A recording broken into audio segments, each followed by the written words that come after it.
Hi, morning. Good morning, sir. Good morning. Can you hear me? Yeah. Yeah. Good. So we have 10 minutes still. Yeah. I have a PowerPoint. I'll just try to share this screen and see that everything is coming out. I think you have to Okay. I'll enable. You have to do enable. Yes. I'll do that.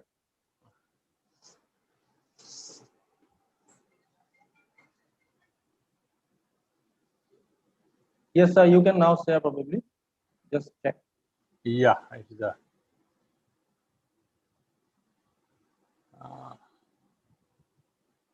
Yes, it's coming, sir. It's coming. And now the presentation slideshow mode. Yeah. Let us see. Yeah, is it coming? Yes. Okay, and moving also. Okay. Yes, it's moving on. Yes. Okay. Good to see you, sir, after some long time. After such a long time. Yeah, that was when I came, it was. Yeah.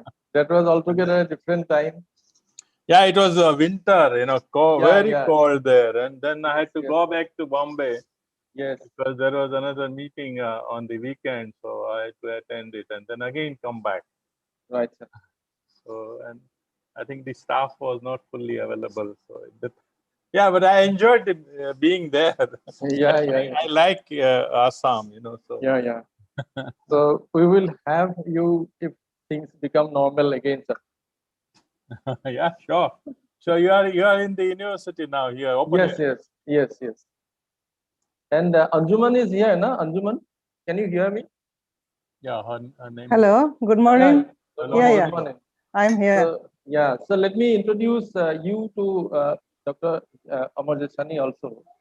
Then she will be sharing our session, sir. Yeah. Hello. Yeah. So hello, sir. Hello. How are you? Yeah, I'm a friend of Lara. So you're a friend of Lara. Yeah. Lara, some friend, she is here. Today is my wife's birthday, mother's birthday, so we are all here together. Yeah, nice to see you. You know Anjuman Hara? Anjuman.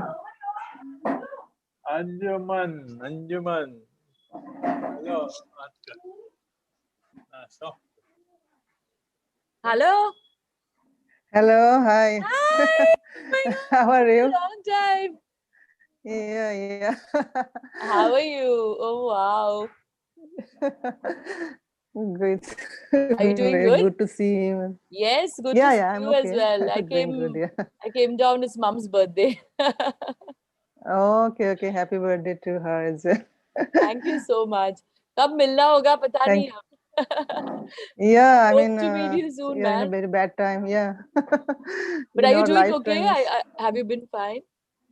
Yeah, I'm fine. I'm in a village home with my parents, so it's been okay. But restricted movement, just eating and Yes. No, that's been the situation. Staying at home, and that's it. Yeah. No, great, man. Let's catch up. Yeah, we'll catch up. Thanks. Bye. Yeah. Thank you. Okay. What a small world, yeah. We have become old, our kids have become so big now.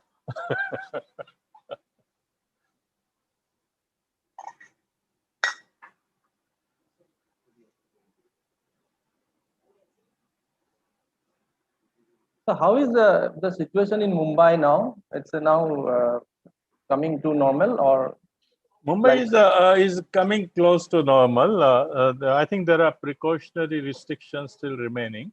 Right. But in a week's time, it will get open. Only the worry is that if it opens up, how far the infection will go up. Okay. And I think the COVID panel of the state government is saying that there may be third wave starting much earlier than expected. So be very, very careful and the way you open. Bombay is highly congested, and traveling in Mumbai, but particularly in trains, people are so close to each other in the train that spread of infection takes place very fast. Right. And everybody has to travel for at least an hour to go to workplace. Right. So they are, I think, careful in not prematurely opening up everything. Okay. But I hope the vaccination coverage will increase in next 1 and 2 weeks. I think at the moment, good vaccination coverage is there. Yeah, there was some shortage. There was a huge shortage 1 month back, and they increased the gap between 2 doses from 2 months to 3 months, mainly for logistical reason, no scientific reason behind it. I know. I couldn't get my second dose till day for yesterday because they increased the gap between the 2 doses unnecessarily. I know. Yes. So, but how scientific is it? I mean, is it good or bad? I mean, if you increase the gap between the 2 doses, so it's is there any evidence to suggest that it is actually good, or is it simply because of logistics? well, I think earlier they were thinking that 1 month gap or couple of weeks gap is good enough, but then they say that no, 2 months provides the second dose gives a much higher level of immunity if it is within 2 months. Okay. So it is based on the clinical trials. Right. And the data of the clinical trial where they show that the first dose does not produce as much antibody protection as having the second dose. So once the second dose comes, the protection is much better, and that may last hopefully for a year. But we don't know. There also, the problem is that clinical trials have started, and actually the thing is that we are more uncertain in most of the cases, and that is the biggest challenge probably to cope with the disease till now, because we don't know many things, and then rather we pretend to know what we don't know actually. Yeah, I mean, actually, who knows the best? Nobody knows. Everybody is learning. That's what happens when the new organism comes. Right. We are having no prior scientific knowledge. So as the pandemic goes on, the scientific knowledge accumulates. So there is a continuous upgradation of the knowledge. So science is very fluid in this time. Right. So that is what is happening, that every week you find that something new coming out. Right. Oh, what was thought of earlier was wrong, kind of stuff. Yes. Now the virus, it is said that it is getting muted to some other form, and then whether this will be resisted by the vaccine or not, that kind of thing is also coming. Yeah, so there is a bit, I mean, some of the debates are very acrimonious about from where the virus has come and the China's role. And, so that is there. One doesn't know how it happened. There are so many laboratories fiddling with the genes of the organisms, and from any laboratory, any kind of genetically modified organism getting into the environment can create havoc.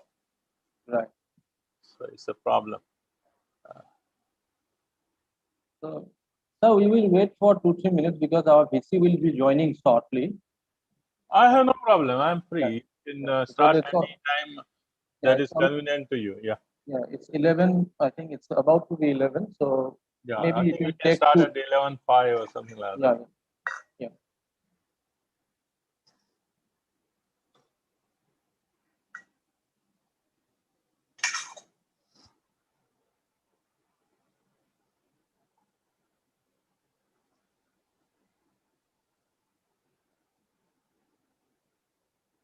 Ridusmita, are you there? Ready? Yes, sir. Okay. Ready.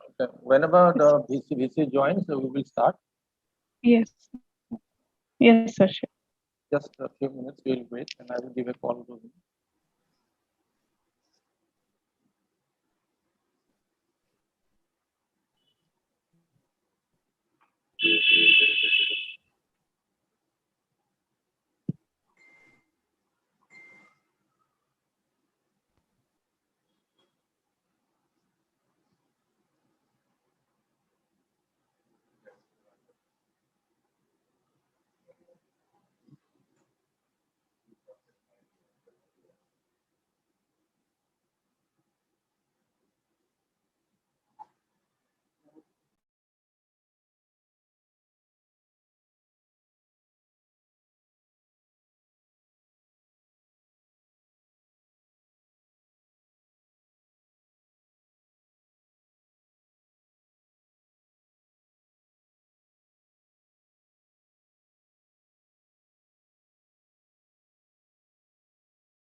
Shit.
Binod VC sir join কৰিছে।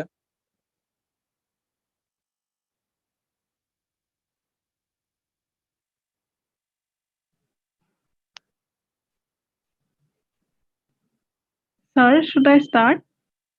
Just a minute.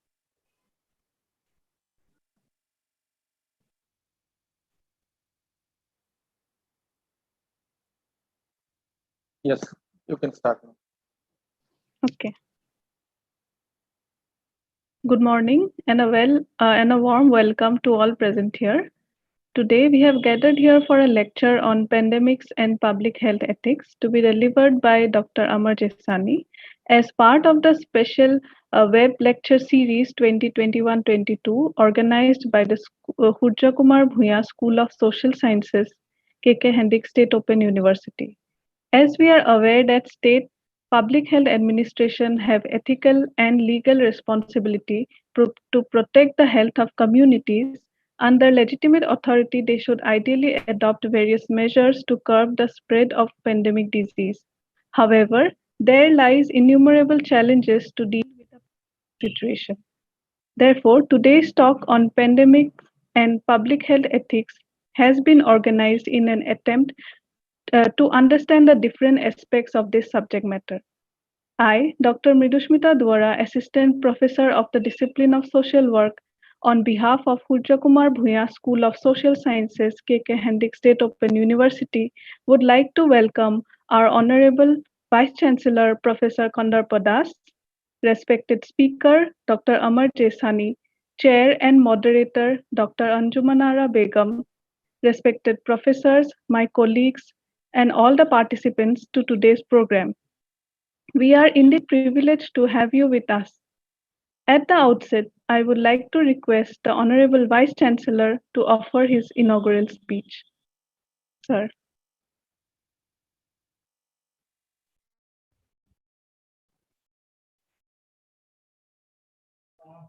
Okay, good morning. There's something wrong with my camera, so I have not been, I think, visible. But am I audible? Yes, sir, you are audible. We can hear you. Then I just asked the technician to check if you can open the camera, then I will be visible. Otherwise, hopefully, I will be audible. Yes. So, thank you very much for inviting me today to speak a few words and also inaugurate this lecture. I'm very happy that we have eminent scholars to speak on this topic, that is pandemic and public health ethics. Just one. So we have Dr. Amar Desani and Anjuman Ara Begum, because both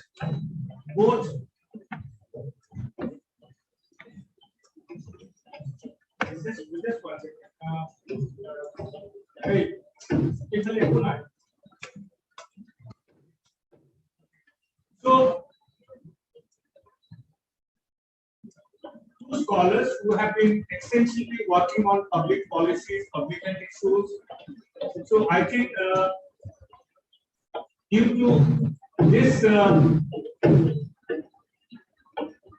situation, organizing this kind of talk is very relevant, because we feel that when the situation is a crisis situation and universities do have to respond to the societal needs, and organizing this kind of talks to enlighten the scholars, students, and the teachers on various issues related to pandemic. Now, one of the issues which is normally not very widely discussed, that is ethical issues related to public health. In fact, public health, the issue of public health is not a very widely discussed area in the third world countries, or maybe in the developing countries. Now, while trying to read about something about the ethics during the pandemic, I was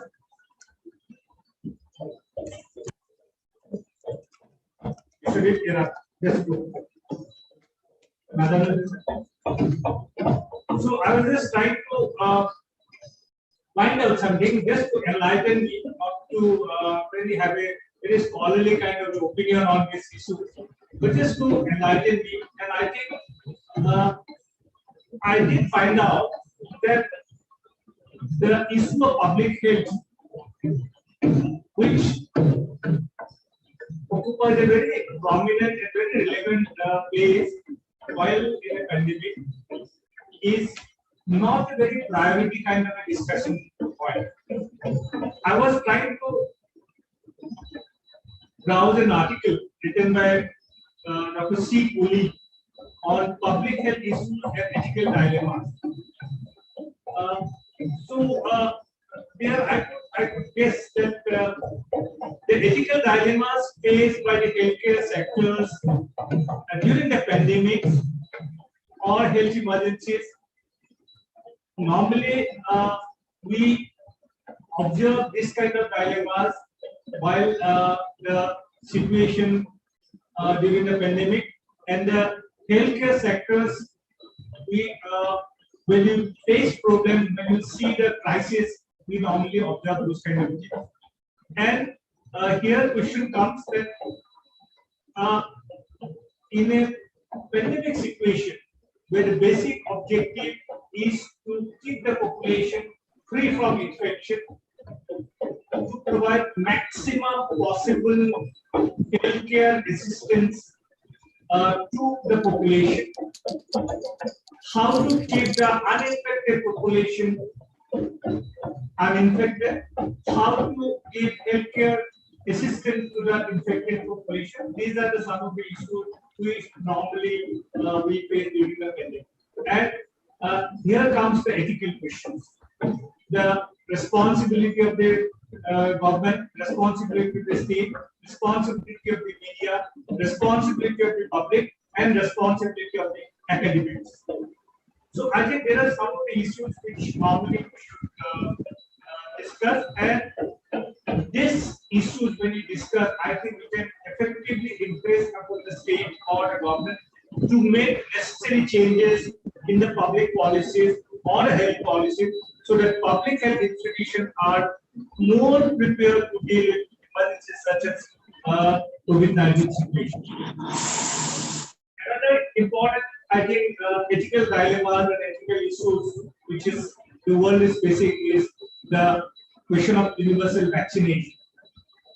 Now, vaccination is basically it's an issue, and that's it. But we normally observe that the vaccination, what the percentage of population will get the vaccination.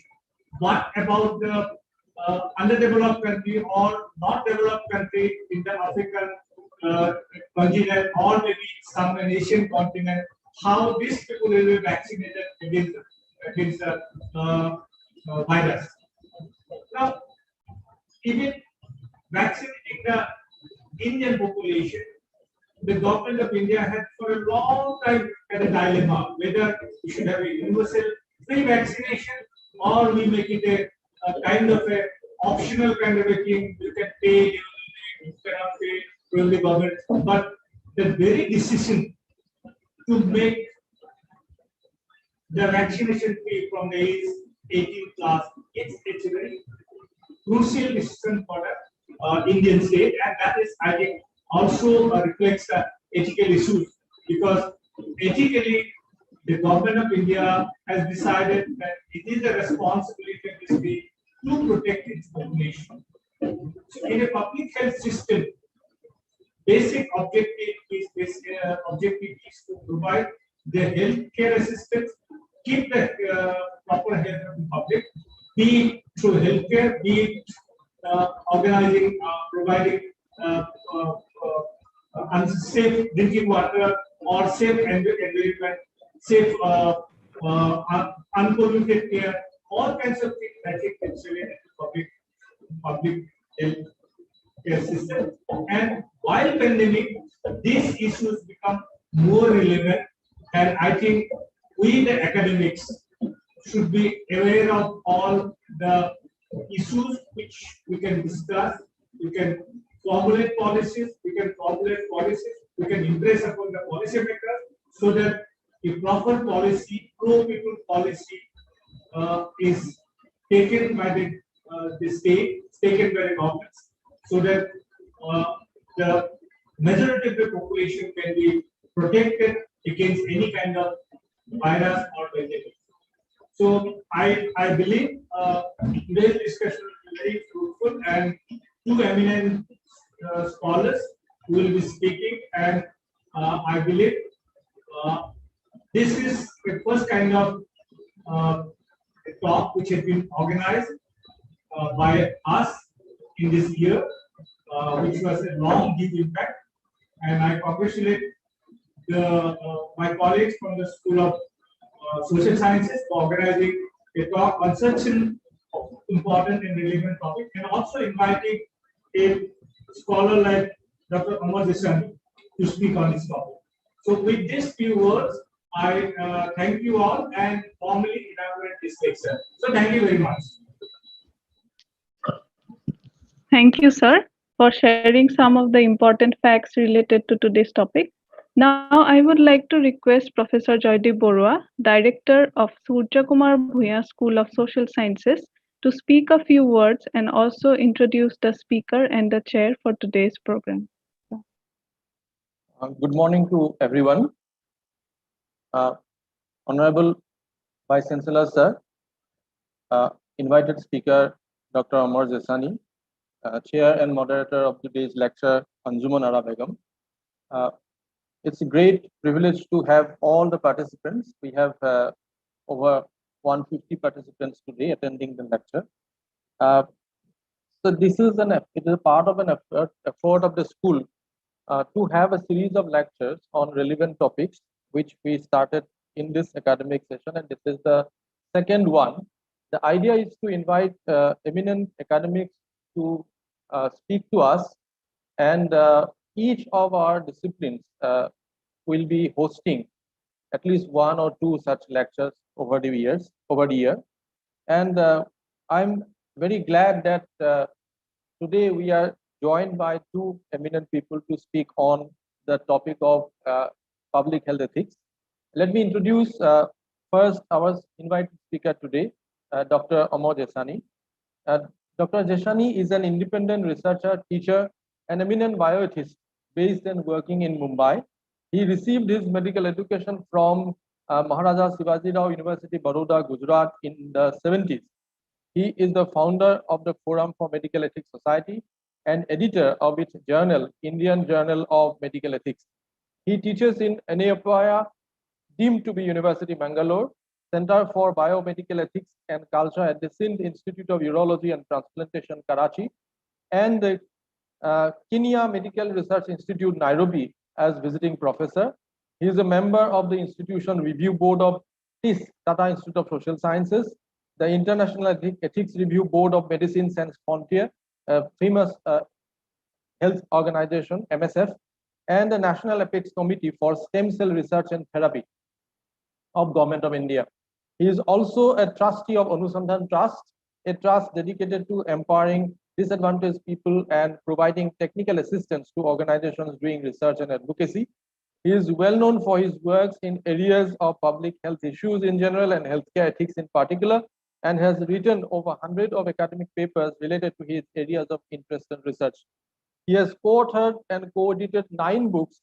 Last one is Equity and Access Healthcare Studies in India, published by Oxford University Press in 2018 with Purendra Prasad.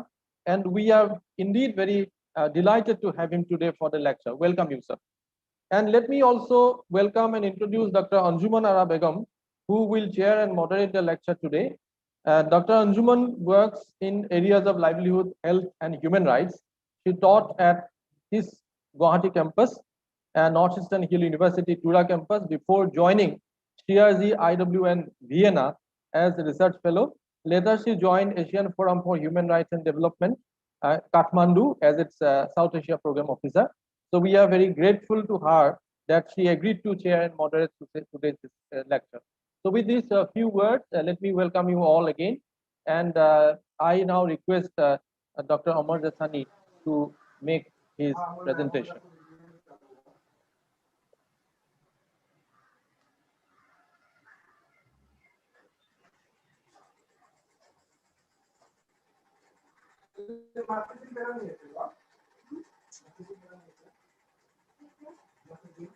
Just give me a second. I will get my PowerPoint. Yes.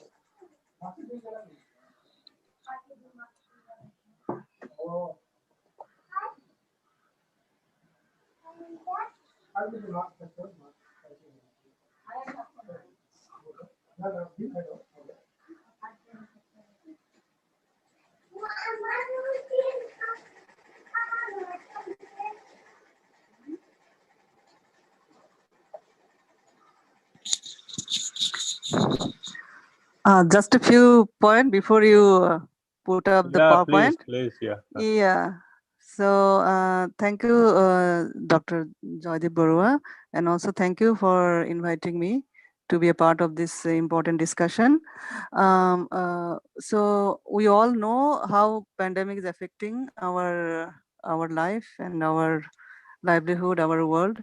So I just have one request to all the participants that if you have any question, you can put it up in the chat box.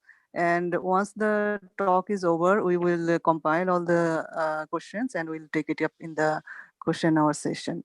Thank you. Over to you, sir.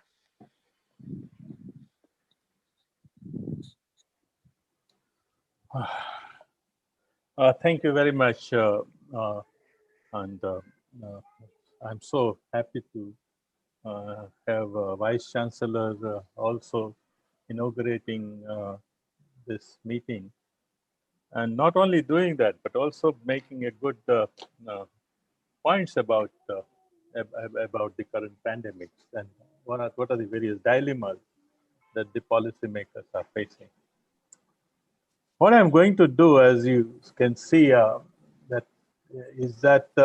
I am not going to make a presentation which is very technical. And that is one of the problems that medicos face. You know, they start talking medical language, and that doesn't make sense. Fortunately, I have most of the time in my professional career after doing medicine, I have done more of work in social sciences, although in the field of health, but it is mainly social science work in the field of health. And that way, I'm quite influenced by various aspects of social sciences. Um, you know, recently we were having a consultation meeting with Ambedkar University in Delhi, which is setting up a master's degree course, and that is going to be in the, you know, with a big stamp of social sciences. Most of the masters in public health courses invite science people with students with science background. Social science background students find a place in very few institutions. Like say TISS is one exception, but still you'll find that many non-MBBS doctors, dentistry people, and other people predominating there. Now, when we were designing this course for the MPH, the whole issue came up that to what extent social sciences can inform the public health. I believe that there is a huge role for the social sciences. And since this meeting is being organized by the social sciences department, what I have done is try to have a lot of focus on what social scientists can do. The one thing that social scientists they must be doing is there is some disturbance. Can you mute it? Yeah. Somebody is talking in the background. Can you mute your? Can you take care of it? Okay. Okay. So what I'm doing is that I'm going to raise a lot of issues which are in the realm of social sciences, and that is possible not just because public health has a lot to do with social sciences, but the ethics that I'm going to discuss is a subdiscipline of philosophy, isn't it? It is not that of medicine. Medicine has only adopted a part of it. So both public health and ethics has a strong relation to the social sciences and humanities. And so those issues I'm going to take up at the center. After I finish, if you ask me questions related to say vaccination or testing or other things, which are more, has a direct bearing on medical sciences, I won't mind. But what I'm going to do here is to have a very strong focus on the social science aspects. This is a journal that we have been publishing for 29 years now, and it is an open access journal. As you can see, you can publish your articles without making any payment in the open access journal. And it is peer reviewed and it is indexed in several international indices. This is what I will cover. It is we talk about what is public health and what is ethics. So we just deal with the definitions. Oh, there is somebody is talking. Can you keep yourself muted, all of you? Okay. Then second part is about why do we need an ethical framework for the governance of the response to the pandemics? Because pandemics, you will find that government plays a very huge role, whether it's the state government or the central government. Either way, you find that they behave as paternalistic forces in order to protect the society. Then go into this Syracuse principles, which is how to protect human rights during pandemics, and WHO ethics guidelines. And then go into some detail about the frontline workers like doctors, nurses, and others. And also talk about hospitals and how the hospital resources should be used, and the issue of rationing. And what does the rationing do, and what are the principles of rationing during during the high patient load due to the pandemic. Caring for the vulnerables, and then there is a whole section on the research in pandemic, but I may not be dealing with research because research requires a one full lecture, and I am quite passionate about research ethics, being a researcher myself. Now let us start with the definition so that it becomes easier for you. When you look at definition of public health, you'll find that it is so simple, and you find that it is not the doctor who plays the pivotal role. Public health is what we as a society do collectively to assure the conditions for the people to be healthy. That means it is a collective action. Now, collective action can come through the agency of the state, it can come through the agency of communities, it can come through the agency of different kind, but it has to be collectivity. That means it should be groups, it should be population. So public health is a population health also. It is also health of the collectivity of the people. And how do you take actions which can make this collectivity healthy, can protect them from the any kind of risk of diseases, or promote their health, to make them healthier. All those issues are part of the public health. For me, I normally don't make artificial division between clinical medicine, that is what doctors practice, and the public health. But there are distinctions. In the clinical medicine, we are very much, focused on an individual patient. In public health, we are focused on the larger social society and the people in the society.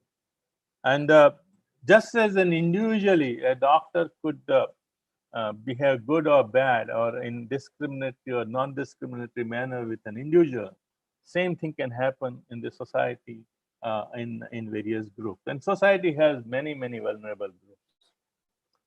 Second part is to learn about what is epidemic and pandemic. As you can see that epidemic is nothing but more cases of certain diseases found or certain conditions found.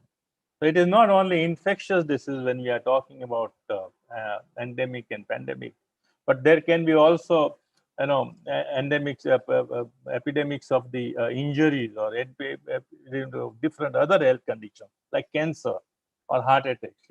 All kind of stuff that can go in epidemic analysis. So what we are talking about is numbers.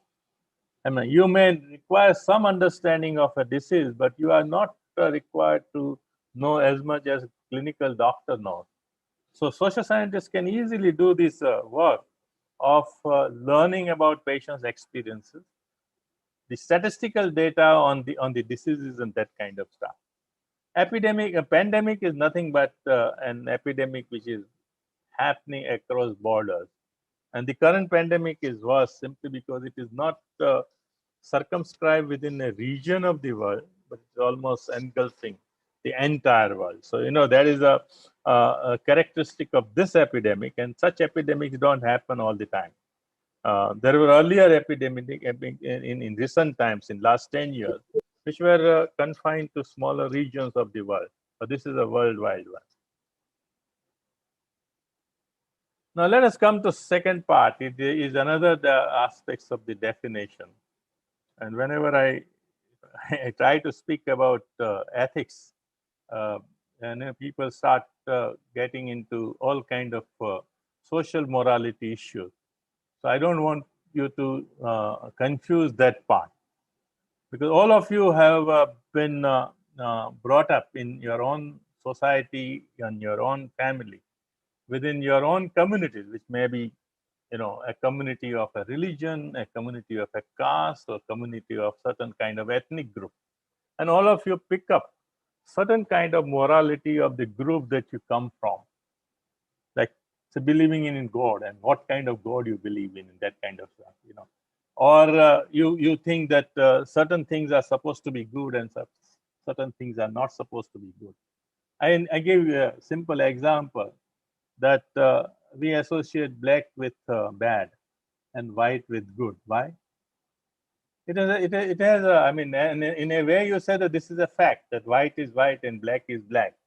But at the same time, we make a judgment about it, saying that black is bad. That's why if something bad is happening in the economy, we say black market. Why black market? Because it is a bad way of doing marketing, isn't it? So use of words and what the way we do certain kind of stuff, that we pick up all the time. So this kind of judgments we keep passing about what is good and bad, and that is what is happens in ethics. In ethics, you have to determine what is good or bad, what is evil, and what is really the beneficial and good there. So this kind of judgments, when they are done sometimes through the influence of the society that we come from, and where the judgments may be very partial, very sectarian. As compared to that, when we talk about ethics, which is a discipline of say academic, we are talking about something that is philosophical, where we are taking little distance from the morality of the society and reflecting on it. So again, there is a lot of noise.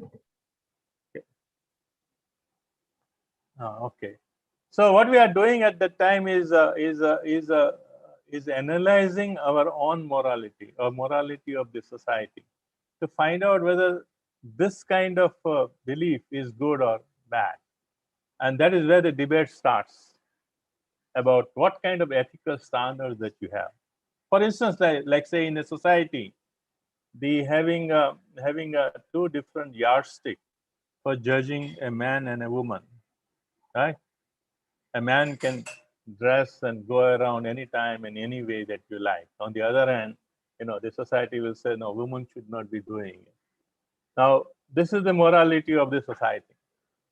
Now, when you question it and when you want to do an analysis to find out whether this morality is correct or not, then you are what you are calling ethical reasoning. You are making an inquiry to find out, is it right way of doing it? Should there be this kind of differences? So you may have to make a judgment which is more conscious and using a kind of ethical standards which are there. That way, the modern ethics, as we teach in the biomedical and bioethics schools, are very much based on rationality and science. That's how, I mean, if you are a good ethicist, you will not perceive or talk about any kind of differences which are, say, discriminatory in terms of person's sexuality or something like that. While society may still believe that the same-sex sex is bad. And that's why you find that there is a big moral force which says that, well, Section 377 was good. Okay? While an ethicist who is basing his or her standard on science will say that, no, science has proved that both of them are normal. And if they are proved like that, then your ethical standard to judge both of them equally and not differently. So it's very, very important to learn to analyze your own moral positions and to find out whether it is right or wrong. That's where, when we talk about this pandemic and we are looking at government policies or the public health policies of our country on pandemic, we'll have to take the distance and make a judgment that was this thing done was right or wrong, and that is where you can use ethical standard, which we'll talk about now. The second aspect related to ethics is law. Everything that is ethically good or bad cannot be translated into law. So law circumscribes the ethics. That way, law is much smaller entity as compared to the ethics.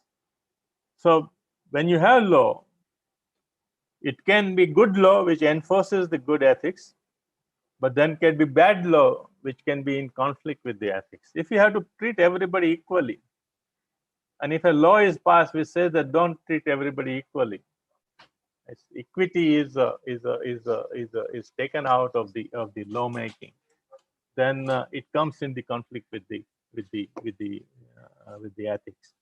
So, if you remember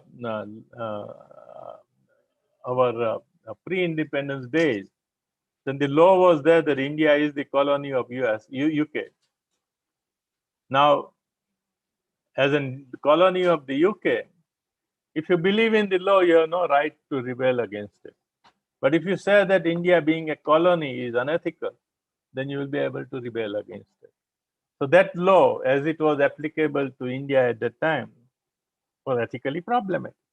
So law is very, very important, but you have to also put law under the critical examination of the ethics. And last point that I want to make is that when we talk about ethics, it has a direct relationship to the human rights, to my understanding. Most of the normative ethics has to respect the human rights of the people. So rights and ethics are two sides of the same coin. If a patient has a right of certain kind, say patient has a right not to be to get anything done on his or her body without his or her permission. If that is the right of the patient, then it is the ethics of the doctor to take the consent of the patient before doing any intervention on the patient. So rights and duties are very, very important correlates.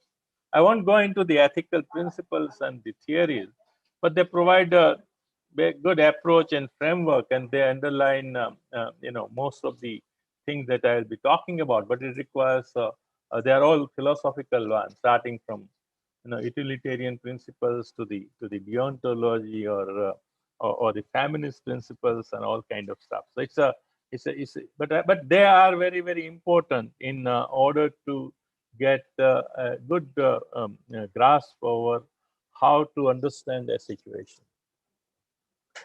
Now, as I was saying that duties and ethics they interact. Now, when we talk about professions and professional practices, this ethics is at center. Why? Because you are interacting with a society which is not uniform. There are different type of hierarchies in society. There are power relations, there are family, kinship, caste, religion, ethnicity, language. And some people are powerful, some people are less powerful, very vulnerable. So there is a power relationship between state, society, and individuals too. So the ethics is very important in the context of the power relationship, because those who are powerful, the ethics tries to make them understand that they have to respect the human rights of the people. So ethics provides the protection of the people who are less powerful in powerful relationships. So medical ethics, if you read medical ethics, you'll find that its main purpose is to protect patients. Protect patients from whom? From those who are more powerful, that is doctors and the institutions, medical institutions. Research ethics, where the researchers are more powerful, institutions are more powerful, sponsors of the research are more powerful. There you have to provide the protection to the study participants and the subjects. In science, the ethics provides protection to what we call scientific integrity, the truth of the science, the methodology of the science. And in the public health ethics, it provides protection to the people, groups, and individuals in the society from the excesses of the public authority. Because public health is oftentimes very paternalistic. And that's how many frameworks of the public health ethics have developed. When public health authorities and the state interacts with the society and say that you can do this or not that, and that's what in pandemic you must have seen in COVID-19 time, that state is limiting the liberty of the people. Now, what are the conditions in which it could be done, how it could be done, and what are the obligations of the state which is trying to reduce the liberty of the people? That is the major ethical issue. And that, I think, can be studied by any social scientist here. So this framework that I'm having now here is for the general public health. We'll go to the pandemic related thing when we look at Syracuse principles and WHO guidelines. These are the four major principles that we use in the public health for ethics. First is the harm principle. Any initiation of limiting liberty should be for doing good and preventing harm. It cannot be for repressing people. You are limiting liberty not because liberty has become liability, it has become a threat to the state. But you are limiting liberty in order to prevent harm to the people. That means you have to be benevolent as a public authority. If you are not, then what you are doing is repression, and you are not doing public health. And that's why many times, discussion takes place that should the police be implementing the public health measures, or you should have health workers based in the society who should be doing it through consensus and providing education. What he says is quoting J.S. Mills. That time J.S. Mill, all of you know, who are from the social sciences, a great political theorist and the economic theorist, and he gave you the theory of utilitarianism. And what he says is very simple. The only purpose for which power can be rightfully exercised over any member of a civilized community against the will of that person is to prevent harm to the others. It's very important that when you try to have limitations of the liberty in the pandemic or in any kind of public health work, it has to be based on prevention of harm or on the harm principle. The list, I think it's not a less, it should be less restrictive of the causal measures. If you can implement a measure through education, then you should not try to have any kind of force use. So it is very, very important that even if you have to use force, it must precede education of the people. And once the people are doing on their own, there is no force can be taken used there. There should not be any discrimination. The third principle is very important: reciprocity principle. You tell me that you don't have to go, you are prevented from going out and earning your livelihood because you may get infected or you may spread the infection if you are, if you are say asymptomatic case or something like that. What does it mean? You are taking away my livelihood. What are you reciprocating it with? You can't take away my livelihood or my right to get my livelihood without compensating me for it. And that's, I think, very important when we talk about lockdown. Can you just announce a lockdown without making any preparation for the reciprocity for the people who are going to lose that? And the last one is the transparency principle, that whatever you decide, there has to be, everybody should know what is there. There should be some consultation process. People should be given some time for them to sink in the idea that what is happening. And every policy decision that is made, who participated in the decision making, what were the minutes of the meeting, all of this should be available to the people so that they trust the public health authority for what they are doing there. Okay, now let us come to the pandemic ethics. That is very, very important. As I was saying, that the recent pandemics were regional pandemic, and the current pandemic is the international pandemic, worldwide pandemic. The regional pandemics that you might have heard of, Zika virus pandemic, which affected few countries in the Latin America, but mainly Brazil, but also a few other countries there. Then you have avian flu, bird flu, swine flu. That also affected the Pacific and the Taiwan and China and Eastern Asian countries, and also came to India. India also had it. and the part of Europe, and all of them uh, where it happened. The flu is the one which really goes all over the world very fast. Ebola is also part of the coronavirus family, but it affected only western part of the Africa, and there were pandemic for a few years. There were several countries of the Western Africa that were involved. Ebola was a disease, and still it is, which can kill a large number of people, as compared to say COVID-19. The mortality rate in Ebola was something from 20% to 80%. On the average, it may be around 45% or something like that. Once you get it, the chance of survival is 1 out of 2. Very, very lethal viral disease. It also comes from the animals, zoonosis and all. So each pandemic needs to be specifically assessed and learn from it. But history should also be kept in mind so that what we do has some kind of a systematic response. In COVID-19, we are just learning almost on our feet because it was totally new disease. There was no past instance of this kind, and so the science was learning as much as other public health people.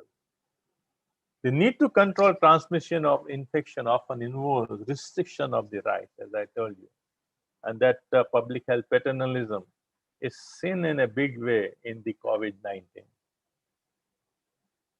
As I said, that these are the principles. The restrictions on the individual civil rights are justified on the basis of protection. Public health way of restricting individual rights not for the purpose of repression of the people, but for their protection. And therefore, the restriction is accompanied by obligation. And higher the restriction, the greater the obligation of the people. So now we come to these 2 major documents. They are very important. So they are available on the website. Siracusa is of 1980s, while the WHO guidance and in the outbreak is 2016, which is very recent. And now, in coming time, it will get updated. So there are 8 very important issues which actually expand the 4 major ethical principles of public health ethics into the 8 principles in the pandemic. And the Siracusa principle does, and it's and the WHO does. Very, very important, and hopefully you will use them as a social scientist to study what had happened in last 1.25 years in our country. The first issue is scientific basis for the imposing restriction. Was it really scientifically necessary? And I tell you, internationally, the public health community is divided in middle. That people in the public health who believe that there should be very strict imposition of restriction. And there are people who believe that so much restrictions are not needed. And there are different declarations they have come out with, and there is a big fight going on. It's more of an intellectual fight to learn from the current pandemic. But it's very, very important that we understand the science. That is there scientific need for imposing restrictions there. For instance, in 2020, last year, when the lockdown, national level lockdown was started, there is a big debate about it.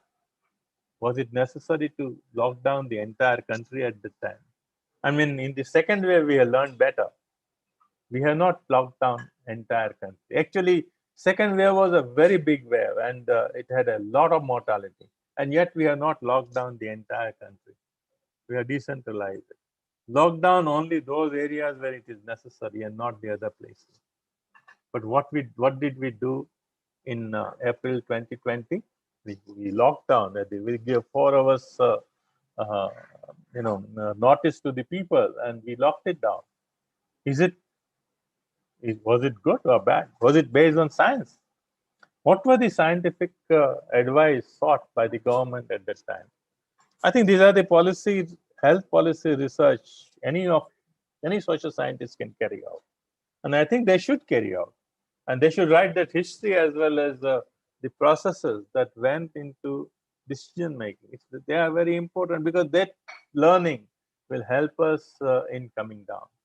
But the thumb rule in public health is that unless it is scientifically necessary, please don't restrict people.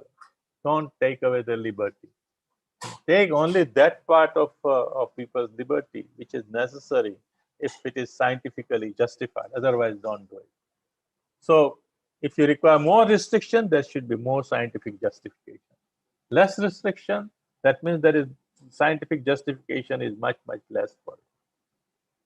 Secondly, when you use restrictive means, start with the least restrictive means. Don't start with the extreme. If you start with the extreme, you are playing your trump card from the very beginning. And if you do that, you have a problem. And that's what we did. We played our trump card of national level lockdown too early. We should not have done it. And as a consequence, we had a real, reaction to it, and which was very bad to manage.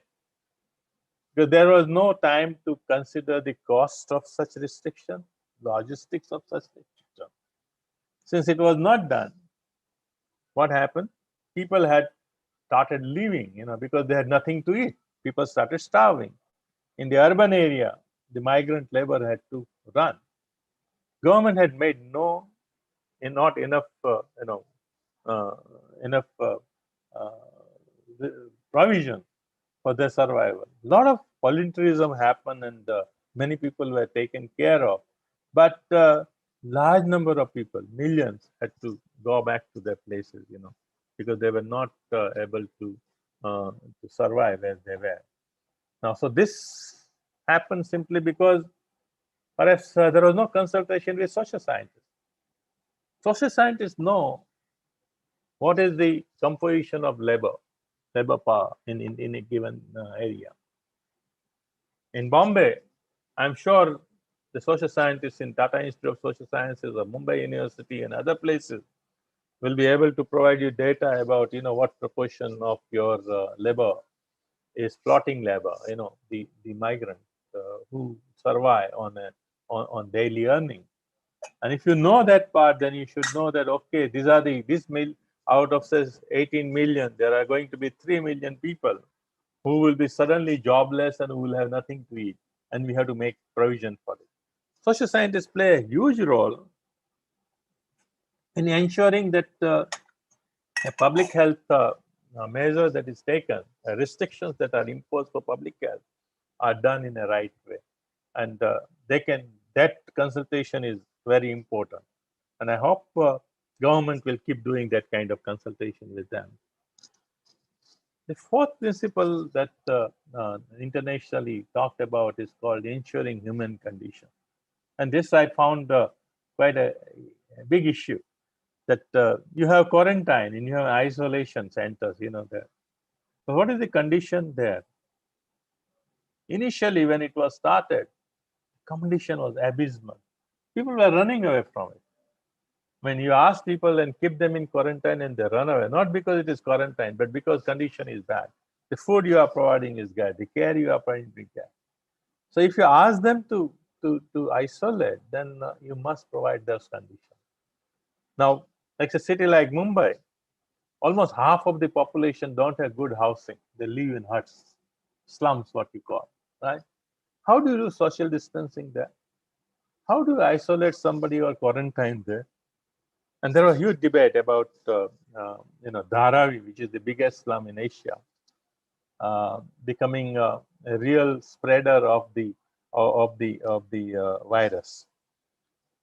And it was possible that it would have done it, because you can't isolate people when in 10 by 10 feet room, there are 4 or 5 people living together. So what they did, and it became an international case study, that how Dharavi Islam avoided big catastrophe due to COVID-19. And what they did was that they used community resources supported by the state, government, and public health authorities to do the testing, isolate people in a community centers, and where the conditions were made such good that people were ready to go and isolate themselves and quarantine themselves. So this is very important. If you have human condition, people won't run away. People won't start walking on the street when you are supposed to be at home. If you are feeding them and if you are taking care of their daily needs. Another area is as I said that you should address the financial and social consequences. Very important. Who have lost salaries and financially in this pandemic? The middle classes have lost. The poor have lost. The people who are not lost financially are the rich people, right? I'm sure you read newspapers and all being social scientists. I'm sure you read economic and political news, and you find that all our big corporates have doubled their profit and they have increased their wealth.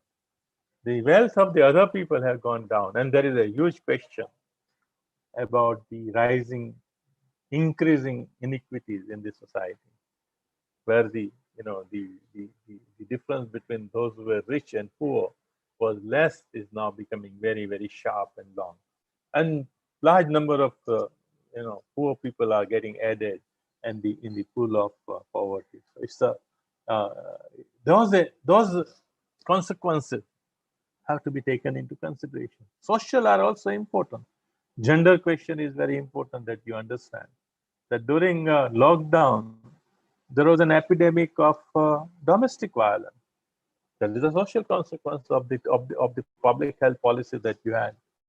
So should we also take into consideration those parts? And when you design a policy of restricting people in the lockdown, you take care of the social consequences of this type.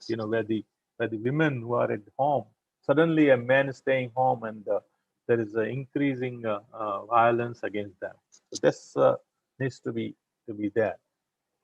The sixth is, I think, very cornerstone.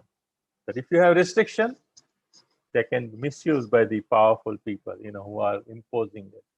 So there has to be due process. There has to be grievance redressal, review and appeals. Now, what happens during this kind of pandemic? The courts are sitting less, right? They are very busy in other cases. Where do you go in order to, make an appeal against excessive use of power against you during pandemic or during lockdown? Due process protection for everybody is very, very important if restrictions are being imposed on the people. Seventh, it's equitable application. And in Indian situation, as I said in the last thing, is that when we talk about liberty restriction, we should ask this question as every social scientist does, is that who is being restricted and who is not being restricted?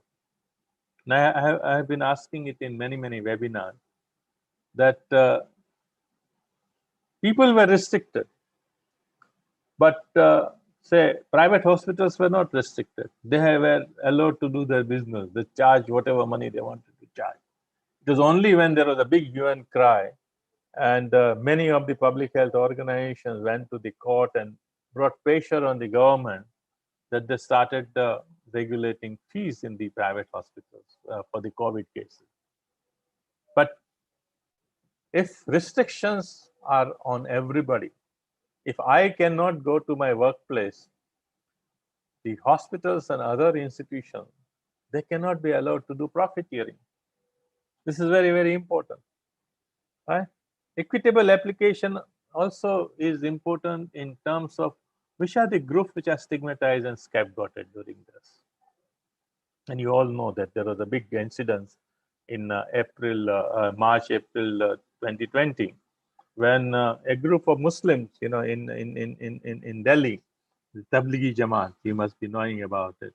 It became a huge, there were only 4,000-5,000 people there, and they were isolated and put in the quarantine by the government because most of them came from abroad with the government permission, and still they were stigmatized and they were scapegoated for being spreader. But the big thing that has happened in the second wave, the the big mela, in the northern India, where Kumbh Mela, where the 10 million people gather, and we also know that most of the testing that was done, that was all fraud, and now there is a big inquiry going on that. And that spread. I mean, all those people went back to different parts of the country, and it really. So, who was the bigger spreader here? And yet, who was stigmatized and scapegoated? Neither Muslim nor Hindu should be, stigmatized and scapegoated.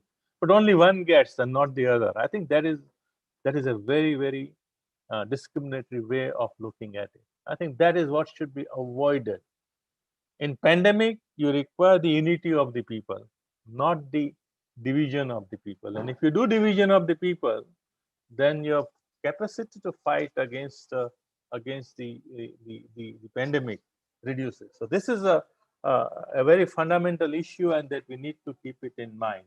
And so also is the important about the communication, that how do you communicate about what government is doing to the people so that people understand it. These are very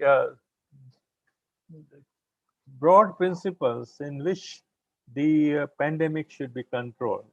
And this principle, I'm sure, could be inquired upon by all social scientists. You don't require any medical background to do that. Now, in 5 minutes, I just finished next 2 or 3 slides. I don't have many slides left now. Now, let us talk about frontline workers. The doctors, nursing are talked about, but we have not talked about sanitation workers who work in crematorium and graveyard. All of them are part of the front line. Even the police who was asked to impose the lockdown, they were also frontline workers. A lot of social workers, who went into the slum and poor localities and ran community kitchen and provided ration so that people don't starve during lockdown. They all were frontline, so they are very, very important, and they must be taken care of. So there is an ethical obligation. They have some of them have their own code of ethics, which says that, well, you have to go and work in this kind of situation. But can they be made to work without providing full protection? It was a big issue when the pandemic started. Without having personal protective gears like PPEs, they were asked to go and do this thing, and they were getting more and more infected. So providing those gears, the kind of protective things required, is the obligation of the society, obligation of the state. So we can talk about they having ethical obligation to care, but can they be made to care when they are not being taken care of themselves? So that became a very important issue. You have to work out system where society is reciprocal in obligation to minimize risk of the frontline workers. They must be provided remuneration. In Bombay and other places, at many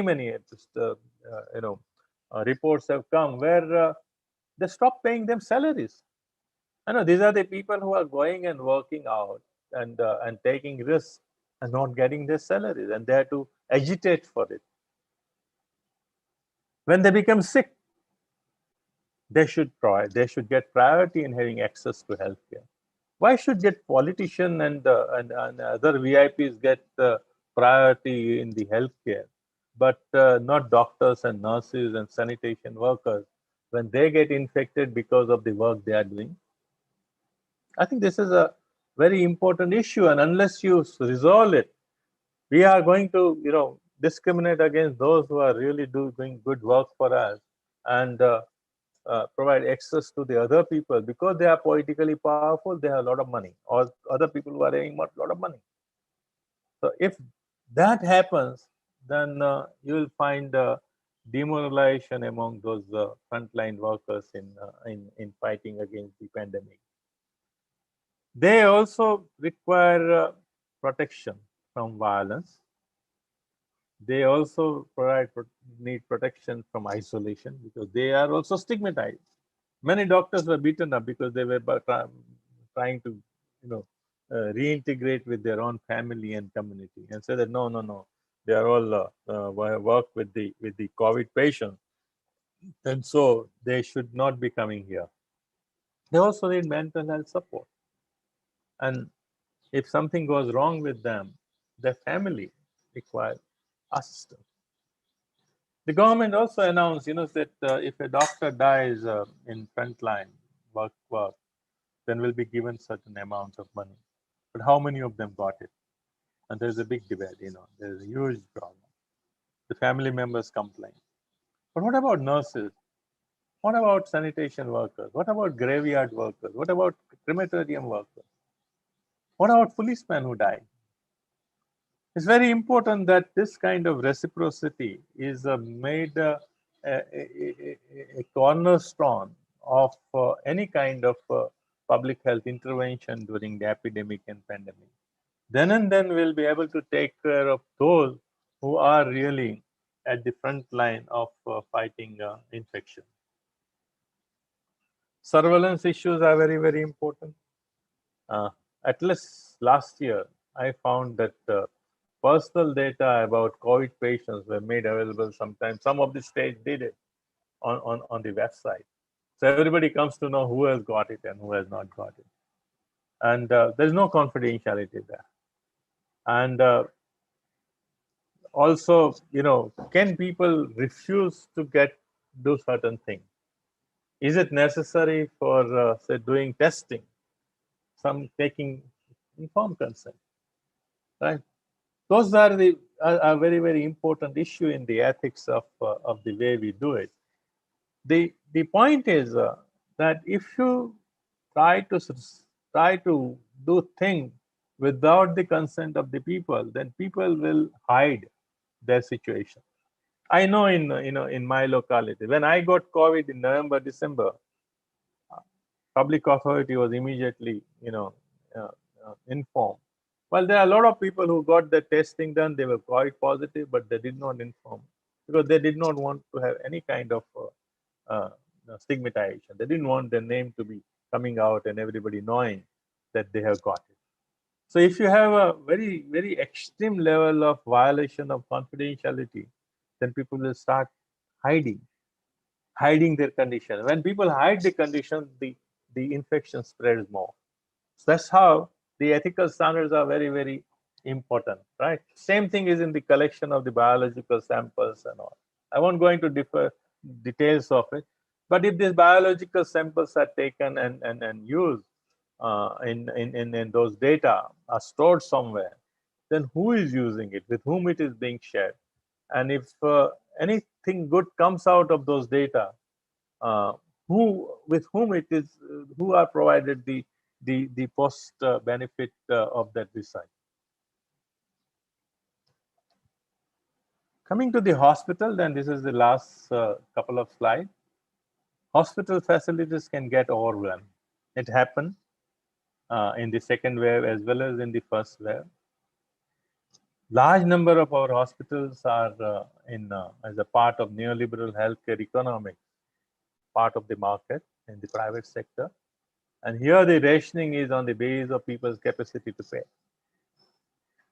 Now, if pandemic is really threatening the whole society, why can't we say that all resources in the healthcare sector will be used to care for the people, whether it is private resources, public resources? You and I may have private work, but that is taken away as a part of lockdown and restriction. But why can't all these big institutions, private and public, they can be merged together and used for the people? Public sector is in a bad condition. We spend only 1.2% of the GDP on health. The government spend this is very, very poor. We have to increase it. But this is the history where public sector is starved, only used by the poor people in bad condition. And so it gets very easily overwhelmed in the pandemic. But pandemic response, as I say, should be anchored around the public good. Because pandemic control is in the best interest of the people. And that's why it should be able to regulate and control, and if necessary, take over the private hospital. So bringing the entire healthcare system together, public, private, others like NGOs, under one government system, one governance, with uniform quality and without barriers to access. Everybody should get it free of charge. Why can't they get it? Which is, you'll find in the entire Europe they get it. They get it in Canada. That is how you should be doing it. And particularly in pandemic, which is threatening the society. You must stimulate the management of the patient. You know, in Bombay it was done, and that's how it became a Bombay model, saying that in every ward of Bombay, they created a kind of a war room for the patient. Patients can just inform that I'm positive, and they immediately send a team of doctors with an ambulance, and they find out whether you require hospitalization or not. And there is all the hospital beds which are available in that area are information is available, and the person is placed in the right kind of place, so that they can get admission and some kind of care for them. So it is very, very important that those who are in charge, they create a single healthcare system in the states, in the districts, wherever it is required, rather than having this separate public sector, private sector, NGO sector, and each one is having their own policies and that kind of thing. That is the only way to ensure that less number of people die due to pandemic. In India, perhaps large number of people who have died could have been saved, if there was that kind of system available. And wherever it was done well, the mortality has remained low. So in some of the states which were able to react well, I think they were able to bring it down in a big way. So I think as a part of responsibility of the state to take care of the people, they must bring ethics at the center of their consideration. They must not use the pandemic for the partisan political gains. What is required is that entire system coming together and helping out the people so that the pandemic can be brought under the control at the earliest. Anyway, I'll stop here because I'm not going to go into the research during the pandemic, and that is biomedical research and new drug invention and other kind of stuff. I'll stop here and take questions from anybody who has on this. Now I request Dr. Anjumanara Begum to give her remarks, and also we can take the questions for our speaker. Thank you, sir, for such an excellent talk, and was very illuminating, and clearly explains the current situation and how we are deviating from all these principles. Those are established. I'm sorry that I could not open my video because I have very fluctuating connection, and also it's raining very heavily outside. So what I was thinking that we don't have much time, so maybe we take some questions now. I think there's already 2 questions in the chat box, and if the participant has some more question, you can either put it in the chat box, or I think you can also raise hands, and then we will take it from there.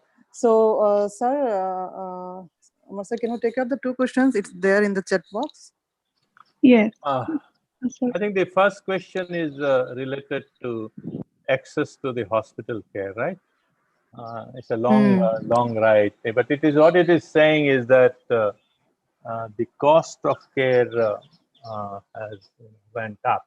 People were forced to go to the hospital, and when they went there, they had to shell out huge amount of money, and rich people are buying a larger portion of the services. Well, that is what is the most problematic in our society. We would not like anybody to do profiteering from the mercy, of the people, from the kind of problem that people are suffering from in the pandemic. But somehow or other, our society believes in allowing uh, the operation of market in the healthcare, and that is the most problematic. So once you go to the hospital, they just ask for any kind of money. There's so many instances where people have complained of being made to pay large amount of money. I have seen numerous bills that people have shared on WhatsApp and other fora, saying that when I went there, the total bill was 20 lakh rupees. Out of 20 lakh rupees, 2 lakh rupees were charged for what? PPE, personal protective gears, that equipment that doctors use. So if you use a glove, then each patient will be charged separately for the glove, for the gowns separately. So actually, once I gear up, when I go to the hospital and I have my PPE on my body, I see large number of patients using that one. So but each one is charged separately, making huge amount of profit. That is what my last things were about. That how do you allow market to be a rationing mechanism during pandemic? If everybody's liberty is restricted during pandemic in order to ensure that the infection rate goes down, why can't the liberty of making profit and liberty of allowing a market to operate without restriction not be taken away? Your liberty is taken, but their liberty is not taken away. They are, show me how many of them have actually suffered financially. They have actually gained financially. Only you and I have suffered. That itself is a problem, and that it's true that uh, rich people are able to buy, and those who are powerful people, VIPs, they are able to get services easily, but the others are not able to get. Same thing is internationally on the vaccine. The rich people, rich countries have cornered most of the stock of the vaccine in the world, and poor people, they are not able to get vaccine, and poor countries are not able to get vaccine. India is still better place. There are so many other poor countries which don't have resources to buy this simply because they have taken away from them. So this is also was a problem till central government came out with new policy. The vaccine they were making available where? In the private sector. They're able to go and get it, and they were allowed to charge money. And again, there were differential pricing for if the state buys and then the central government buys. So if you allow the more and more market mechanism, then only those will benefit who have resources. Those who don't have resources, they will not benefit out of it. And that way you are violating the whole concept of equity. You are violating the concept of having a reciprocal responsibility to take care of the people because you are putting restrictions on them. If you don't allow me to earn money, but when I get COVID-19, I have to shell out money. How I'm going to get that money? Because you have not allowed me to earn money. It's a really double-edged thing, So reciprocity that way becomes very important as a principle of state obligation when they restrict people in any way. What is the second one?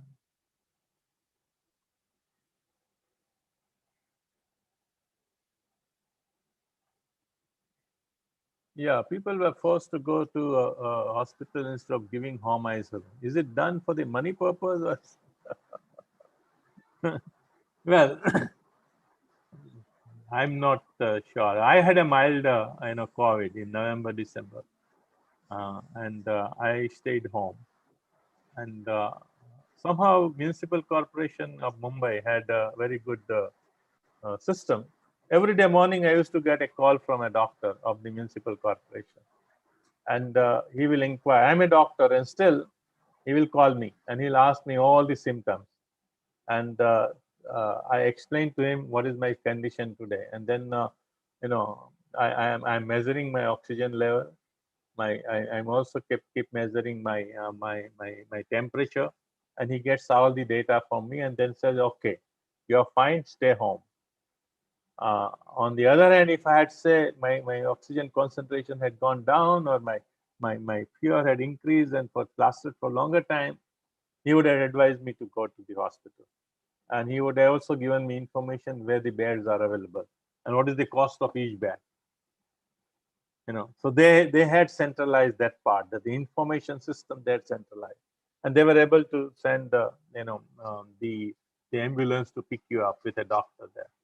So this is important, because only those who require hospitalization, they should be going to hospital. Otherwise, the hospital gets overburdened, and it creates problem. More problem. I would not like to go to the hospital. Reason is that if I go to hospital, I have bigger chance of getting more infection than I stay at home. The hospital is a big source of infection, and we have to keep that in mind. And there has to be a very strict regulation within the hospital to see that the infection in the hospital doesn't spread. And so that's how, as far as possible, you have to treat them at the home. In COVID-19, almost 90% of the people don't require, 80 to 85% definitely don't require any hospitalization. They recover spontaneously in a 2 weeks time from the mild infection. Either they're asymptomatic or they're having mild infection, and they recover. Something like about 10% will 10 to 15% will require hospitalization, but it's also more of observation, that in case they become serious. It's a less than 5% who really become serious, may require ICU support or other kind of support in the hospital. So this is a highly infectious disease, but it doesn't demand from all of them. Unlike Ebola, everybody has to be in the hospital if you have got Ebola, because mortality rate is so high. In COVID, the mortality rate is between 1 to 2%. So it's very, very low.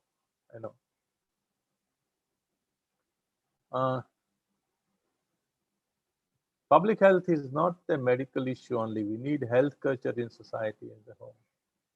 See, public health is, to my understanding, and then there are historical figures who are even called medicine as social sciences.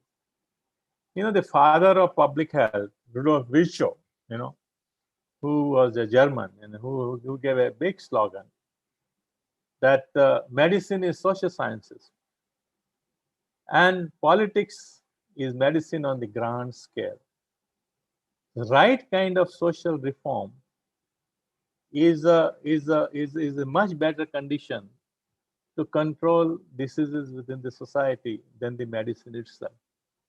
Only when the social aspects fails, the medicine comes in picture. If you have a society where people are taken care of, the nutrition level is good, if water and sanitation is provided to the people, then you will find that the less number of people will require medical care.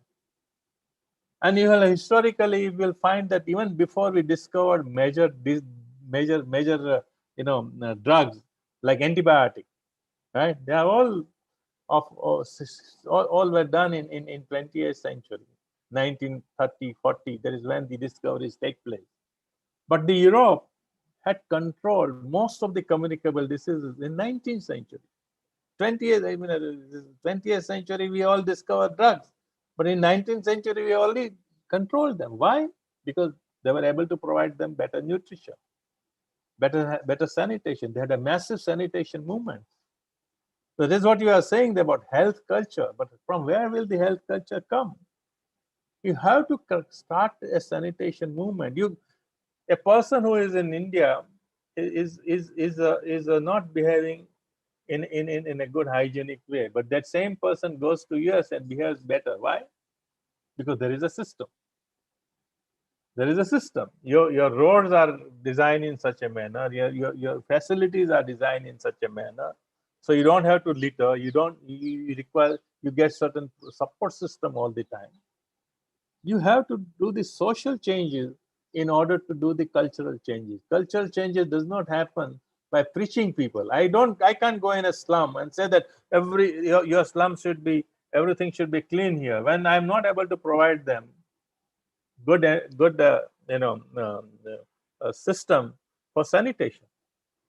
I have to have provided. Sewerage has to go there. Sewerage, pipeline has to go to the slum. The good clean water should go there. I have to improve their housing. And then I say that, well, there should be cleanliness. Cleanliness will come. I don't think anybody likes to live in unclean situation. Unclean situation happens simply because you don't have control over your own surroundings. So yes, I think that culture, as you are saying, is required. Medical triage, I had a couple of slides on it, but I didn't go into that because I was running out of time. But triage is very important. When the patients are brought to the hospital and say, suppose you have only few on ventilator, who will get it? What we do is that it should be done only on the medical criteria, right? The first principle is that those who don't require, they should not be getting it. I remember, in Mumbai, some of our film stars and the cricketers got COVID-19. Where did they go? They have actually houses which are cleaner than our public hospital, and many of them have their personal doctors and small clinics within their houses, big bungalows they live, right? They went and occupied the ICU bed of the hospital. Why did they do it? They were having mild COVID, just like me, the kind of thing that I had, right? They should not be occupying that. It should be strictly on the medical criteria. It should not be on the social criteria. If you use that as a trial, then there will not be any problem. People will accept that trial very easily because it is based on the person who has a medical need and who has the best chance of survival in that situation. The second thing is that the doctor who is treating you, your general practitioner or whosoever, your family physician and all, because they are very close to you and they should not be doing the triage. The doctor who is doing triaging of the patient, deciding who will get which facility within the hospital, should be different from the doctor who is treating you. If doctor who is treating you is doing it, then the doctor normally has a tendency to say that, no, my patient should get it. Today, just now, he doesn't have a problem, but there is a possibility that tomorrow he may have it. So let him have the bed with the ventilator rather than or with the oxygen, although it is not required at the moment. That decision, who gets which kind of bed, should be taken by somebody who is not directly involved in that patient's care. So the triage has also certain good procedural principles which are based on ethics, and they need to be kept in mind. And if we do that, I'm sure there'll be better acceptance of triage. But somehow or other in our country, triaging is not a well-developed discipline and the procedures. Simply because as our people like to break queue and go fast, whatever maybe, I don't mind doing it. I know that there is another patient who is more serious and can be saved, and I'm having only mild or moderate disease. I will try to go and occupy the oxygen bed rather than allowing that person to get. And that is where the triaging won't work. If you can buy the best bed with the ventilator when you don't require a ventilator, simply because you have money and you get it, then you cannot do triage. Triage has to take out all the social considerations. Triage should be based on strict criteria. Then and then, you are able to use your resources most optimally and efficiently. And in that case, you will be able to save more people. Perhaps the kind of mortality rate we had could have been brought down if we use currently available resources in a more efficient manner. We should not, as I said, that there should be a single authority in a city or in a ward which takes care of all the hospitals, whether public, private, NGO, all of them together. And we know what are the resources there and allocate patients according to their medical need. But we are not having that kind of system. That kind of systems are existing in many countries where they have universal access system. We have actually not taken care of it. It's a pity that we believe in Vasudhaiva Kutumbakam, right? That everyone is a big family, and yet we are very individualistic. We should be more collectivist, isn't it? We actually oftentimes call Western society as individualistic society. But you just look at the Western societies. Western societies have universal access to healthcare services. They are creating a collective way of providing healthcare services. While in India, despite having our huge cultural heritage and philosophical heritage, which talks about we all being one family, we have not done it. We are remaining very, very individualistic. If you have money, you get it. If you don't have, don't get it. If you have some power, you get it. So individually, whosoever is able to get it, get, not the other. Very, very problematic. I think we are not putting in practice our own philosophy and cultural ethos that we talk about very loudly all the time and tell even Western people that our culture is very superior. But what we need to do is to put it in practice by creating a system to back it up and say that nobody will be discriminated in my society. But that still has not happened, and so that will take a big work by people like you. There are a lot of young people, I'm sure, who are listening to this, and they will take it up on themselves to change the society for the better, and particularly the health system. Health system requires a massive overhaul. There is no doubt about it that in my mind. Anyway, there is also a question about what happened to the non-COVID cases during the COVID crisis, because most of the healthcare services were taken over for the COVID cases. Big issue. And at least in Mumbai city, we had a massive campaign on that. And initially in 2020, when the pandemic started, even people who required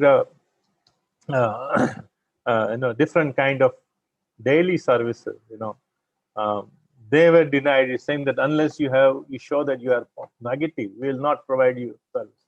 I mean, women who were in childbirth, they had real problems. I mean, the hospital said that, well, unless you show me negative certificate, we will not give it. Right? Dialysis centers were closed down, saying that we will not have anybody because everybody will get COVID here. So then dialysis patient, ultimately when they were open, they said, well, if you come here, you must be negative, otherwise we will not provide you. That way there is a lot of denial of care to the non-COVID patients. And if you look at that part, both COVID and non-COVID diseases at that time overwhelm the services. And when it happens, we have to learn to use efficiently all our resources together. As I was saying, that is the only way to survive in such situation. But yes, they had the same problem, and the non-COVID patients suffered in a big way. Sir, we'll take just one question, one more question, since we are running short of time. Which one you want? Sir, you can decide, but I see one question which is like a bit different from. And what does medical ethics say when a healthy volunteer is deliberately infected with virus in order to see whether the vaccine is effective, where the volunteer is deliberately exposed to disease that is incurable with risk of complications and death? Well, those are the clinical trial design. They are called CHIM, CHIM, the controlled human infection model. And,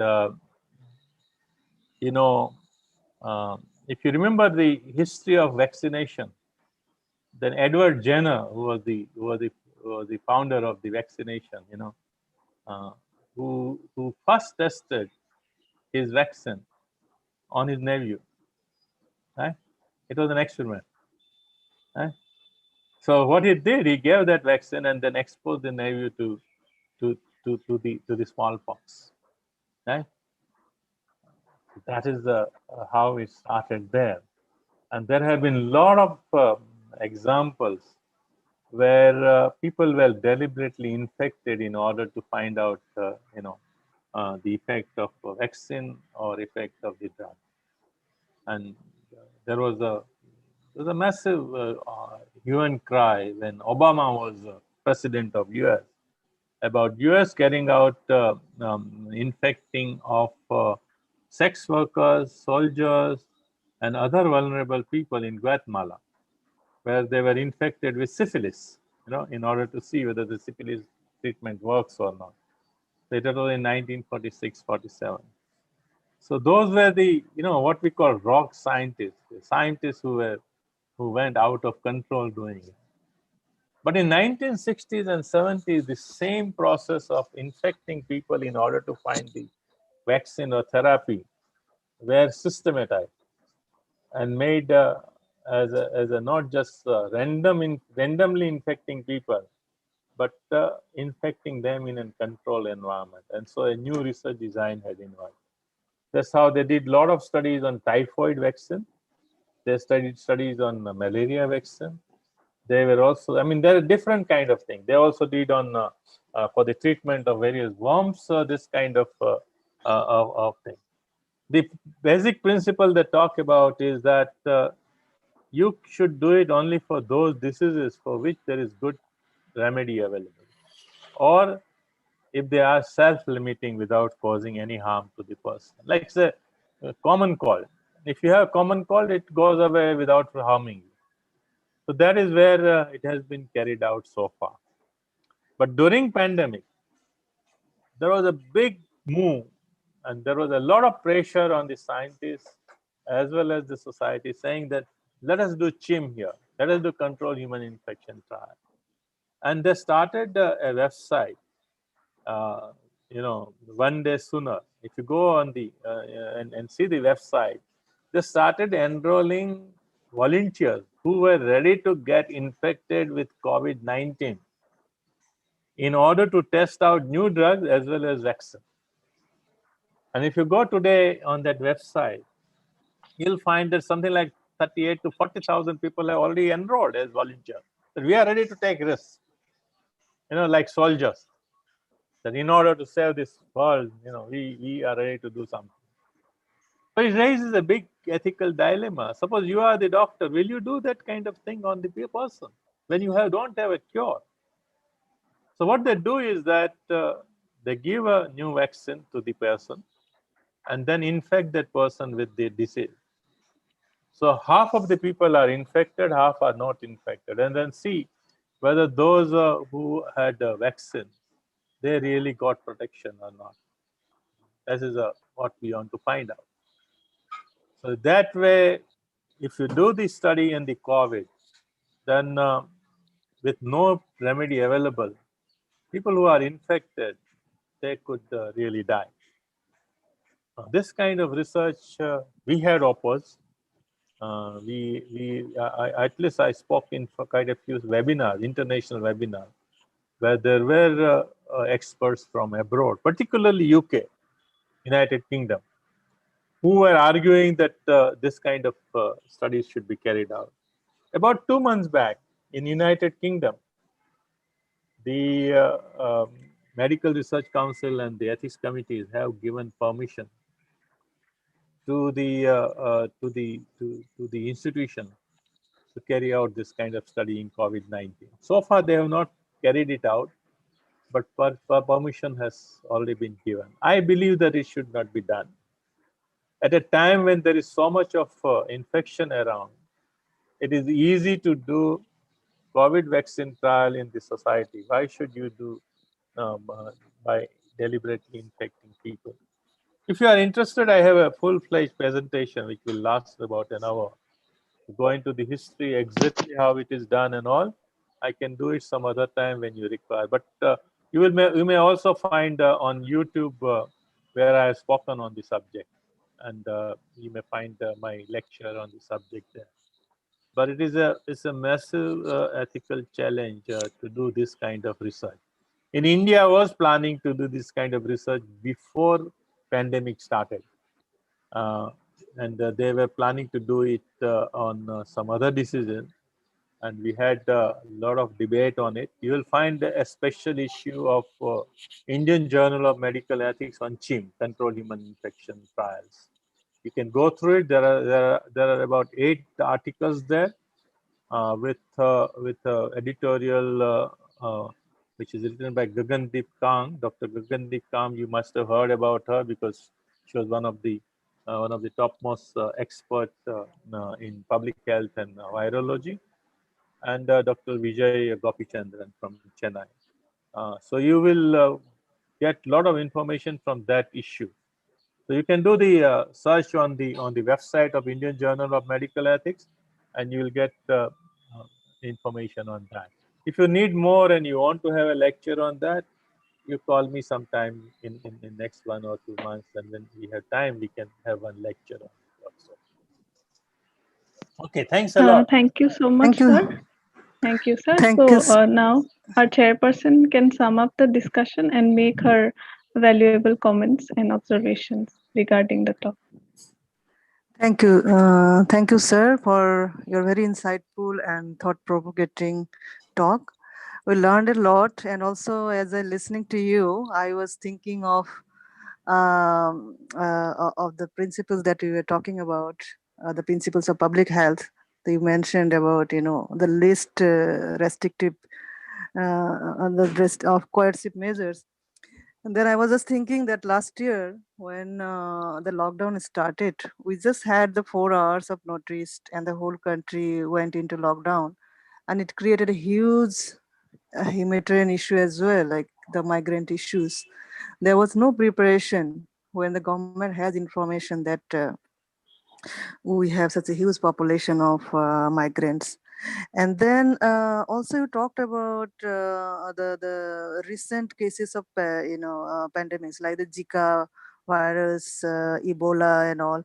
So I was just thinking that what happened to those learnings, those experiences? Why we could not adopt it when we had the corona pandemic? And also the thing is that in our country, not only in our country but many especially low and medium income countries, the health is a very neglected topic. The GDP spent on health is very low, and suddenly we had a huge pressure on this health infrastructure, on our health workers, frontliners, and there is absolutely there was no support actually, and lack of information, and the planning was completely opaque. The public were not informed. Neither civil society was taken into in this planning to counter this massive pandemic that's affecting us, all of us. And then similarly, you talked of some other principles like the restrictions on civil rights, like the Syracuse principle, and how the limitation and derogation of international covenant on civil and political rights can be restricted. And one of the point was mentioned is that the scientific basis of imposing restrictions. And here we can see that the lockdown and that all we have is really not based on the scientific basis, and it's not only creating confusion but also loss of livelihoods and especially the vulnerable groups, which sometime else time we can talk about, like like women, LGBTQ group, or disabled people, children.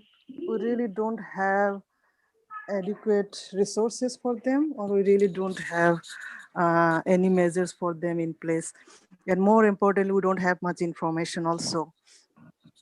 And as I was thinking all these points, I was also thinking that this pandemic is also a issue of our constitutional rights, especially the freedom of expression. The first time when it came in China, in Wuhan province, when the first coronavirus was detected, the information was suppressed, and the doctors who discovered it, they were prosecuted, and as a result, the world did not know what is happening. So this gives us a lesson that today we may have freedom of expression in our place, but if it is not in other country, it doesn't mean that it is not going to affect us. China did not had a very open and transparent system of free speech and free expression. As a consequence, the whole world is paying a price. So I think the pandemic is also, we should also include our discussion on international obligation as well, because it is across the country.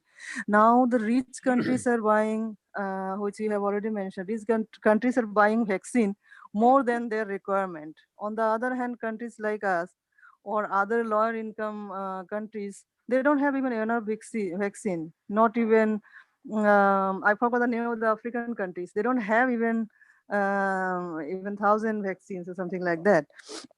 So availability and accessibility of the vaccine should also be human rights issues, a human rights issue, and should be included in the governance system.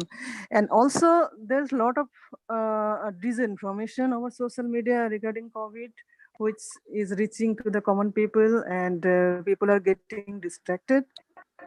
There is no system of screening all this information.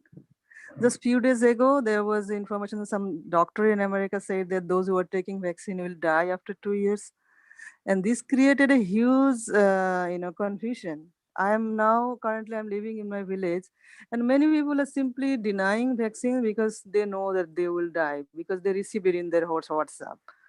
So how the communication and information flow is going on, this also needs to be one of the priority area of the government, because the human rights obligations of a government, it's applicable to all situation. And in such a situation, just because it is overwhelming us, it's a huge or big emergency, it doesn't mean that government can get away with some of its obligation. They have to be address all the things. And then you already have mentioned the politics and the communal overtone of the COVID victims. Uh, there are some instances that you have mentioned where people were targeted and they were shown as if they are the super spreaders, and it has, and it we can see how it has impacted. And later on, now we see that even Kumbh Mela is also another mistake and another disaster. Uh, so so I think that along with the ethical consideration of addressing this pandemic, the legal considerations, and the duties of our policymaker is much more important, and we should all get to know the correct information, the types. It's maybe a new virus, there may be new studies or new things are coming up, but we really need to know that. And there should be some system of of of of informing people about the scientific SOPs, not just based on some political agendas. Like there is, when there is election, the health minister himself is saying that there is no corona, no need to wear mask. But after 3 weeks, you are saying that there is corona, you have to wear mask. So we need to have a kind of accountability as well. Until unless we have that, we really don't know. Now we have the second wave. We already lost our near and dear ones, and many livelihood is lost. People are really don't know what they will have, in their meal 2 times a day. So in this situation, against if the third wave come, what are we going to do? Are we prepared? Is the government prepared? Is the government also including us in that preparation? What will be my duty? What will be the duty of a health worker? Or what will be the duty of ordinary people? And what will be their entitlement as well? So I thank you for giving us a lot of thoughtful insights in this issue, and I think it will provoke us to think in the current situation. And I wish all of you good health, and we hope we can continue this discussion later on. Thank you so much for inviting me. Thank you. Thank you, everyone. So, dear participants, we have come to the end of today's program. I take this opportunity to thank our speaker, Dr. Amar Jesani, for his enlightening talk on pandemic and public health ethics. He has elaborated on the various aspects of medical rights of patients, power relations, public health issues, the question of restricting liberty, of impact of lockdown, and need of more scientific justification, the role of social scientists in framing public policies, and rights of frontline workers and their challenges, and the question of uniform quality of healthcare is necessary for providing treatment without barriers. So these are very pertinent problems of the current pandemic situation.